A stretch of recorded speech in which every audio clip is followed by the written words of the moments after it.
Time now for our rants and raves, starting with Dan Lothian. Oh, wow. Well, this is a rave, or a rant against NBC News. They had a report this week that focused on Trump's lawyer, Michael Cohen. And they were talking about how the feds had wiretapped him as part of their investigation. And then shortly thereafter, they had to issue a retraction. This kind of felt as if what we've been seeing more and more of, that we're just rushing to find every little thing that will be part of, they had either phone Trump. records, we should be clear, but they didn't have, they weren't tape recording. Exactly, they weren't. And so, critics will point to, traditional reporters and say, oh, well, you're just digging, you're so, you're not doing your homework and you're just going after the president and the people around him.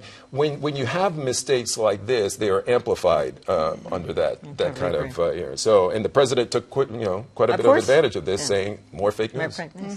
Carly. So I have a rant against the Department of Justice.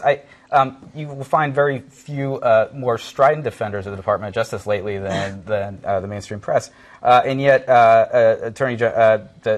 Rod Rosenstein ordered a review of something that's called the U.S. Attorney's Manual. Now, this is obviously purely symbolic, but they took out a subsection called the need for a free press.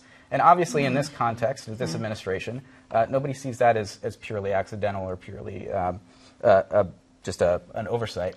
So a symbolic gesture, but a telling one, and quite frankly, a scary one. Do you think it's a way for Rosenstein to try to curry favor with Trump, since he isn't in his good graces? Or what do you have a theory? He doesn't seem like all of that afraid of Trump and other things. But it certainly does seem like the kind of thing the administration would have influenced.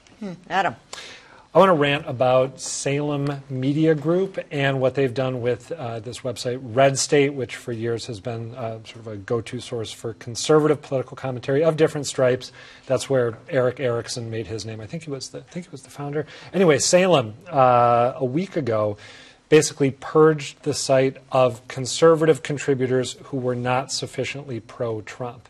There's a lot of conservatives out there, we sometimes forget, who are not thrilled with the president and the way he's governing. Some of them were writing for Red State. They are writing for Red State no longer. And I think it's even on Fox, for example. You can flick on Fox at any given moment, and you might find someone saying, calling out the president for something that doesn't really pass the smell test. Apparently, Red State wants to go further. Wow. All right, Callie. I'm giving a rave to the Montgomery Advertiser.